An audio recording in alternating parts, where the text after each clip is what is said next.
Hey everyone, Tactics here with my first War Within beta video, where in this series I'm going to be doing a deep dive into the state of all 6 tank specs on the beta, including both of their hero talent trees, and I'll give you some insight into how changes to the base spec, the tier, and these talent trees have affected the playstyle of that spec, as well as pointing out some bugs, issues, and just other feedback I have that will hopefully allow Blizzard to improve the spec before launch. Then, closer to the release of the expansion itself, once Mythic Plus testing and raid testing have been open and I've been able to play these specs on more difficult content, I'll revisit each spec and kind of talk about what has changed for them since this video and how they're looking going into the actual expansion launch. To start out the series, we're going to be looking at Protection Paladin here, and over the next couple weeks, I'll have videos on all 6 of the tank specs, so make sure you are subscribed to the channel so you know when those get posted. And let's just jump into it here with talent tree changes, and there are a few. In the general tree, there is only one singular change, and that is a philosophical change that Blizzard has said they're doing, which is removing the kind of talents that make melee characters have a longer range, which Paladin did have one in their general tree, and I believe I have it right here. So this is their live currently general tree. Crusader's Reprieve here, the increased range of your main generator, your auto attacks, and your kick, as well as your main generator healing you a bit, that is now gone. So in its place, the old choice node of Incandescence and Touch of Light has been split up, and now Touch of Light is there. So that is just the only change here to the general tree for Paladin so far in the first iteration of the beta. This talent, it's fine. It's relatively low throughput, both in healing and damage. But again, this is pretty early in the beta, so the raw numbers maybe aren't a great indicator yet, especially because currently on the beta, for those that don't know, some healing spells are bugged and they're just not actually giving the correct healing value, while others are. So have to kind of wait and see where that is at. But generally, a relatively low throughput node currently. The spec tree, though, that has seen some changes. So let's pull this back up again and just directly compare what the old spec tree looked like to what the new spec tree looks like. And what you'll see right off the bat is obviously there's been some shuffling of node positions, but there's also been some reduction of 2-point nodes. So the first area looks relatively similar. The main difference here is improved Holy Shield and Sanctuary have been split up. Consecration and Flame moved down to the second tier, but Sanctuary has actually been reworked, so it's no longer a flat 5% DR. It now gives you the benefits of Consecration for 4 seconds after you leave it. This is a crazy good quality of life, something Paladins have been asking for a long time, needing to rely on their Consecration less. Very, very good Mythic Plus. Bit more niche in raid. It's good on heavy movement fights, but some fights you wouldn't want this, some fights you would. But the problem is, pathing wise, because you need to get to double judgment in like every single Paladin build, you kind of have to take it, because your other option is the Word of Glory giving you block chance, which is not super great. So you're pretty much always going to be taking this quality of life talent, but I don't think it's something Paladins are really going to be complaining about. Moving on to tier 2, this is where the bulk of the changes have happened. So the big thing here is these 2 gate nodes used to be 2-pointers, right? Bulwark and Light of the Titans used to be 2-pointers. They're now both 1-pointers. So they don't give the full value of the 2-pointers. So I believe Bulwark here is a 50% shield instead of 60% with the old 2-point nodes. And Light of the Titans is actually completely different. So it's a percentage-based heal now instead of a flat healing number based on attack power. So you know, gonna depend on scaling if that's better or worse, but it is now percentage. So in theory, it should be better later on in the expansion. It's also now a choice node between the Lay on Hand CDR, which was just this talent over here on this slow choice node. So that's just been moved to be Light of the Titans. And now because it's a single point, you basically kind of get Light of the Titans for, I guess, free. It's not really free, but it's way, way, way easier and frankly a pretty strong single point investment to actually pick up. Moving down here, you'll also see that your Avenger Shield single target versus AoE variants have been split up, so they're not a choice node anymore. This was down here. Now the AoE choice node, or the AoE portion of the choice node, is now in the second tier and not in the third tier, and the single target version is in the third tier. So you can, in theory, get both of these in fights where you have a single target and then maybe some ads spawn and it's back to single target for a long portion of time. But again, with how the builds tend to work out, usually you're going to probably still want to commit to one or the other. The other change you can see here is obviously the Blessed Hammer damage has moved inside, and this is where the old Bastion of Light was, which is now different. It's still a 2-minute cooldown, but instead of giving you 3 free of your spenders, what it does now is it makes your next 5 judgments generate 2 additional holy power. So those are going to be 3 holy power judgments regularly, or 4 holy power judgments in your wings. I like this design of Bastion of Light better. However, because it's in the Prot Paladin capstone area, which we'll get to very shortly here, you will likely almost never pick it. It's very, very hard. It's very niche. I mean, potentially here, this is, I'm in a Mythic Plus build right now, which is, you'll see, but basically the capstone area for Prot Paladin is very locked in, especially when you take into account some of the hero talents requiring capstone talents. So it's kind of tough to ever actually pick it in this position, which is unfortunate because it does seem like a pretty decent kind of, not necessarily burst, but little increase of holy power generation on a 2-minute CD. The other thing here is this choice node, the Strength and Adversity Crusaders Resolve choice node, previously near the top of the 2nd tier. Both talents have been buffed, and it's been moved down to the bottom left. So you see here, Strength and Adversity is now 5% parry, up from 2% parry per target hit. So with Soaring Shield, that is giving you 25% parry. That is insane defensive value in Mythic Plus. Insane. You will always, always, always take this talent in its current state. Meanwhile, the other one, it is enemies hit by Avenger Shield will 10% reduce melee damage for you for 10 seconds. So again, this was 2% reduced overall damage, but it would stack up kind of to a maximum of 3. So this is a bit more consistent in the damage reduction, but it's only melee damage. So a bit more niche. You probably just won't end up taking this node in raid builds unless there's like a boss like the Jailer. If you remember that, his melee is just absolutely murked. So potentially that's a situation where this is actually good. And obviously if there's ever multiple targets, potentially you take Strength and Adversity for the parry. But generally, Mythic Plus, you're still going to want to path down to this, and you're going to have to because Soaring Shield is here anyway, so that's kind of fine. Raid, potentially this is something you dropped, but it does open up a different way to actually get to Moment of Glory, potentially with less points than investing 2 here in this Avenger Shield primary target damage if you don't want to do that, which is nice. Now, in terms of how this actually affects builds, so you can see here, basically, the Mythic Plus build, you essentially have what you always had before, right? You didn't really take Inspiring Vanguard in Mythic Plus. You've got Sanctuary, which is now not a DR, but you have that little consecration quality of life where you can leave it and still have the buff for 4 seconds. You still got your Double Judgment. You still got all the stuff you had over here, Soaring Shield, Pierce Enforcer. You now have a buffed Strength and Adversity, so instead of you getting 10% parry, it's up to 25% parry in this. You have the same stuff exactly in the capstone area, and you have on top of that 1 free point here, which I have in Light of the Titans, but it can go into Inspiring Vanguard, it could go into Improved Holy Shield, right? It could go into Seal of Reprisal, whatever. So this is a little float point. You only have a single float point, really. Again, you can drop this spell warding if you aren't running spell warding in a specific dungeon, so that dungeon dependent. But these are kind of your optional points in the tree as a Mythic Plus player, which isn't a ton. There isn't a ton of flexibility, again, because pathing, right? You have to go down to Double Judgment because not only you need Double Judgment, but you also need all 4 of these nodes guaranteed. In high Mythic Plus keys, you want Bubble Taunt. If you're playing Templar, you need Eye of Tyr and Inmost Light. I'm going to get to that later. Then you really, really want the cheat death, pseudo cheat death effect for sure. So it's pretty locked in still in Mythic Plus. Looking to a raid build, you actually get a pretty solid benefit as a raider here, because you essentially get the off healer package, which you had to give up a decent amount of stuff for, but you kind of just get it now. If you look here, I have all 3.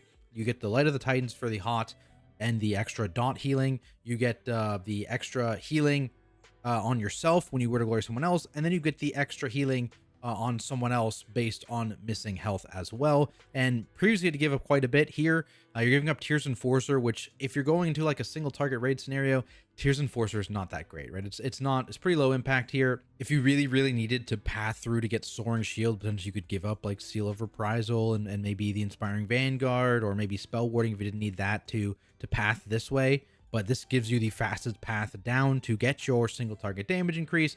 And again, you're pretty locked in the capstone area, especially if you're Templar, where you really need the Eye of Tyr stuff. If you don't need the Eye of Tyr stuff, again, potentially if you don't need Bubble Taunt, you can do something like get the extra damage here and pick up Moment of Glory, right? That's something people did a lot when you didn't need Bubble Taunt, when you If you aren't playing Templar, that's something you can do.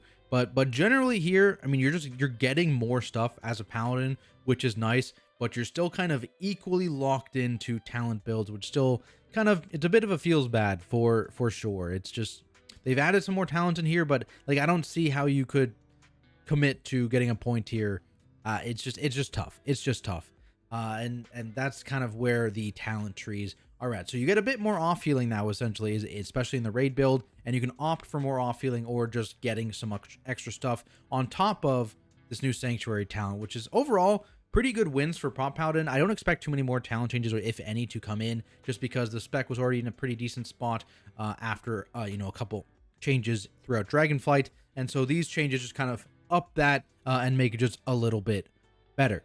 Now let's briefly touch on the tier set here, which is a bit bugged on the beta right now, so it doesn't fully work. 2-piece, you get 10% Shield of the Righteous damage, and it also gives you 3% DR.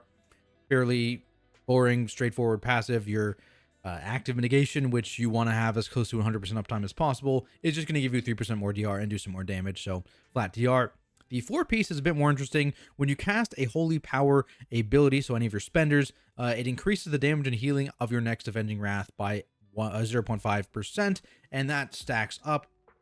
There are a couple issues I have with this currently. So like I said, it's bugged. Currently, only Word of Glory counts towards adding a stack. So Shield of the Righteous and your Templar ability don't actually give you stacks of this, so that obviously needs to be changed. The other thing is this buff is not like an infinite duration buff. Like you see, I have some, my trinkets in my ring here is an infinite duration buff right now.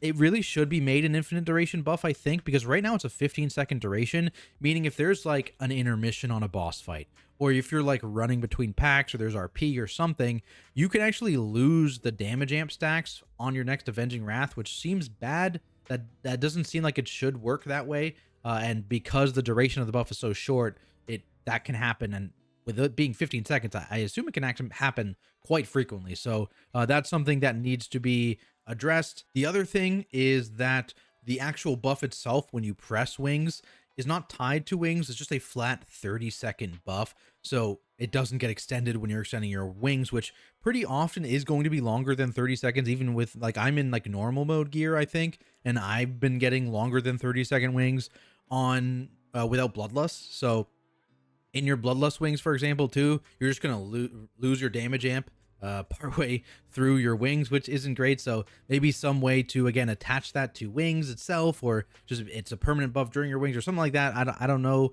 how easy or hard that is to do, but that is my point of feedback on the tier. Otherwise, this is one of the more, I guess, interesting tier bonuses, the 4-piece at least. For tanks, I think Brewmaster's been the clear winner on tier, but this one's not bad, especially when you look at some of the other tanks as well. All right, that's the tier. Not too much to talk about. And again, the goal of this tier set, from my understanding, is because of hero talents, they want you to focus on hero talents instead of the talents, the tier itself, and being forced into something, which I think is fair, similar to Dragonflight Season 1 and the new talent tree. So hopefully we get something more interesting in the later patches. Now, let's talk hero talents. This is what everyone wants to hear about, and we'll start with Templar, where the main thing for Templar, and actually I can fly over to the dummies and kind of do a little bit of a demonstration here on some of the abilities as well. So the main thing is actually tied to your Eye of Tyr here. So basically every time you Eye of Tyr, you're going to get this new ability here, big glowing ability, Hammer of Light. It does cost 5 holy power, so you need to have 5 holy power to press it. And when you press that, you know, you do a big hammer hit to the mobs, and you're going to get this new buff called Shake the Heavens. And this is, the whole gameplay is around extending this buff. As you see here, I can extend this buff, pressing some of my abilities here, because the longer this ability is up, the more hammers you are going to continue to throw. So it itself throws a hammer every 2 seconds. This is the extension, so it's your Judgment, your Hammer of Wrath, and then your Crusader Strike replacement. All of them extend the duration by 1 second. And then while that is up, your Holy Power spenders in Word of Glory and Shield of the Righteous will throw down 2 hammers when you're in your Shake the Heavens window. Otherwise, when you're not in that window, they throw down 1. So again, just by extending this window longer, you're going to be throwing down more hammers, which is pretty cool, because the big capstone here is once you've thrown down 60 hammers total, you actually will get a free cast of that 5 holy power ability, which again gives you 8 more seconds of Shake the Heavens. So you can, again, do the whole thing here is about trying to sustain your Shake the Heavens as long as possible, and get as many hammer throws in by saving things like Word of Glory, your free Word of Glory procs, right? Your Shield of Righteous, all those things, for your Shake the Heavens window to try and get more hammers and more hammers and more hammers. So it's pretty cool. You get to see the hammers kind of flying down.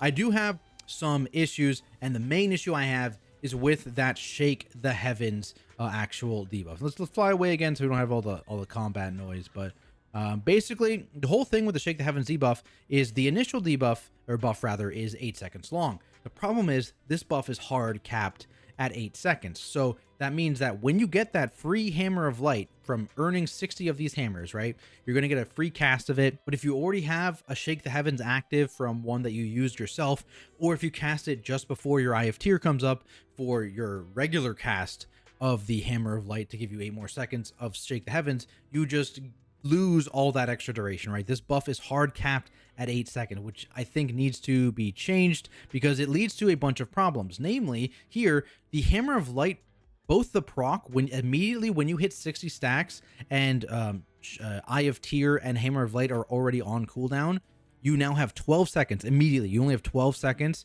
to cast your free Hammer of Light. Otherwise, it fizzles. Same deal here. Whenever you press Eye of Tyr, you only have 12 seconds to press Hammer of Light before it fizzles. And if you still have Shake the Heavens running, it kind of feels bad. Maybe you're trying to delay your Hammer of Light a bit, and then your Hammer of Light proc is gone, right? 12 seconds, done.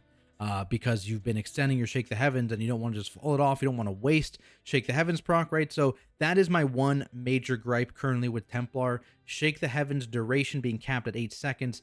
Seems like it's a mistake. I hope it gets raised to, at minimum, 16 seconds.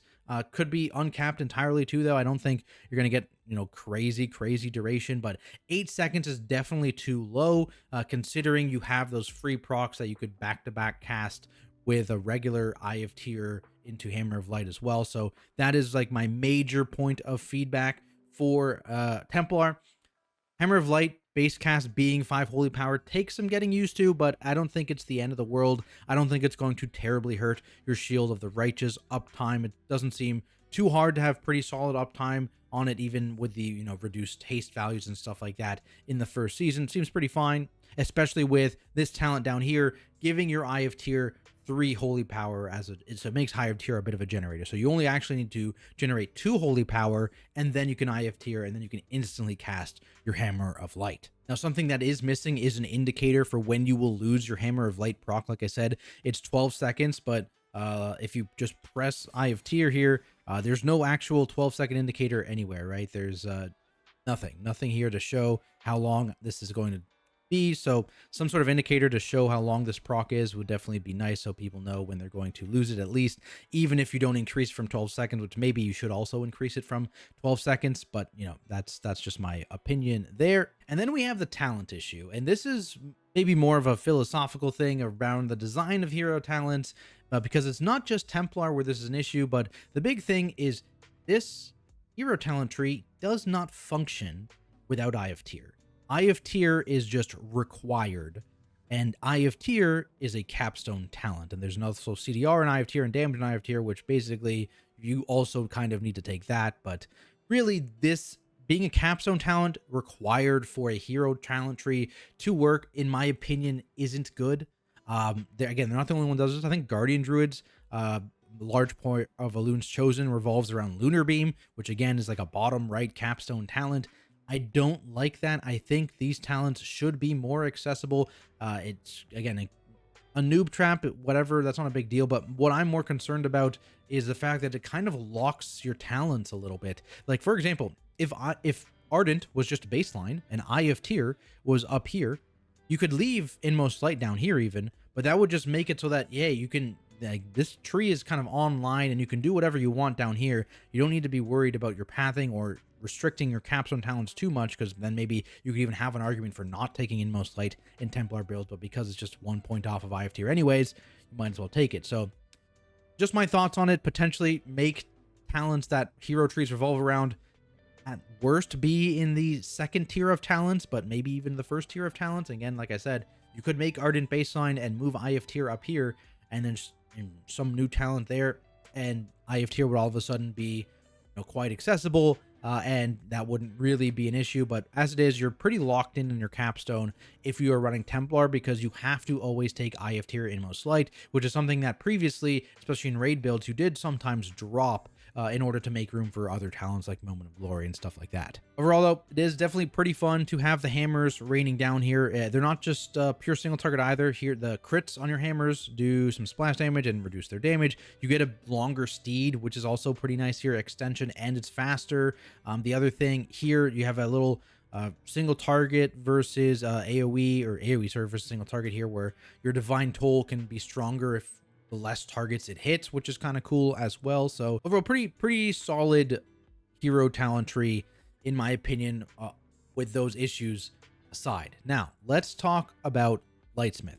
Lightsmith was something I was certainly a bit worried about when I first saw it, and of course, I'm not the only one, with it being a buff and, you know, it being ground targeted. The ground targeted thing luckily has been fixed. It is no longer a ground targeted ability. It's now a just targeted ability here. So you have these two, the single button, which has two abilities. It'll start as a shield, and the shield basically is just a max health shield for 15% of their max health that grows by 2% each second, and it'll last for 20 seconds. And then you have the weapon, which is just flat holy damage. Your abilities have a chance to do flat holy damage. So this ability, how it works, starts as a shield. If you buff someone with a shield, it's now a weapon, and it just alternates back and forth, back and forth. From there, you can buff someone with a weapon. The next one's going to be a shield. Now, how these buffs actually work here: one, you never actually want to be buffing yourself with these buffs, because if you look here, when you buff someone else with an armament, you also gain its benefits. Otherwise, it gives it to the closest player if you buff yourself. So you always want to be choosing who you're buffing usually. So you're going to tend to want to buff someone else, and then you also get the bonuses. So luckily there is that. This is a weird choice node where it gives you this button where you have to enchant your weapon. It's also bugged right now. It's insanely overpowered, but I wish this was just a passive. Don't make me enchant my weapon every hour, please. Outside of that, the main kind of gameplay loop here is that, you know, you have these weapons, you're buffing people, you're using shining light procs. That's your free word of glory to CDR your holy armaments, and then you're going to be getting more shining light procs here, because whenever an armament fades from you, you get a free shining light proc. And if you already have like built up 2 stacks of shining light, for example, it's not going to get rid of those stacks. You're going to still have those 2 stacks, and you're going to have a shining light proc, and you do need to use that shining light proc before you can continue to gain on those the stacks you already had. So it does, again, it really encourages you to use those shining light procs relatively quickly, which is problematic because mana still exists. And if you remember the season 1 nerfs to Holy Paladin, I believe it was the season 1 or not Holy Paladin, Prop Paladin, sorry, you can now go and you will go especially with Bloodlust. So currently, again, you're encouraged to use those shining light procs. That is encouraged in the gameplay. The problem is, without Bloodlust, I was going between 2.5 to 3 minutes into a pull or a fight or whatever, and you know, lots of dungeon bosses are longer than that. Lots of raid bosses, most raid bosses are longer than that, and that doesn't take into account Bloodlust, where you're going to be getting more shining lights to use in Bloodlust, because you're just going to be spending more or generating and spending more holy power, so you get more of those shining light procs, right? So with Bloodlust, you'll likely go you know, closer to the lower end, maybe closer even to 2 minutes. So that is certainly problematic, and some mana reduction or something in here needs to be either built into the base Paladin, Prop Paladin spec, or one of the talents in the Lightsmith tree, because shining light costing mana is it's too much. It's you go and then you can't shining light, and then you get no CDR on your armaments. That's this talent, by the way. Whenever you use shining light, you get 3 seconds of CDR. Can't do that anymore, and it's in the gameplay loop. It's not just like you can't, like, oh, just shining light less. Like, no, you want to use these procs, and they're like, it's free, but it's only free holy power wise. So maybe make shining light free mana wise as well. I don't know. Something needs to change there on the mana front, because you just go and that is terrible. It feels terrible. In the middle here, you do have an interesting choice where you can get either random procs of armaments on a nearby ally, and of course that means yourself, or an additional 20% CDR on your armaments baseline, so from 1 minute down to 48 seconds. could be an interesting choice. This obviously gives you more control of who you're giving it to, but this did seem to proc excuse me, quite consistently. This procced quite a bit, but that leads to another problem I had, which again is related to duration. So the duration of these is flat 20 seconds. And if you get, say, if you just popped a shield on someone else and say you're running this random talent, you're gonna just if it procs shortly after you put a shield on someone else, your shield just goes away, it refreshes to 20-second duration. Same with the sacred weapon. You just you buff someone else with that weapon, you get the weapon buff, and then shortly after you get a proc of a weapon buff. You didn't go up to 36 seconds, from 16, you just went up to 20. So it loses some value there.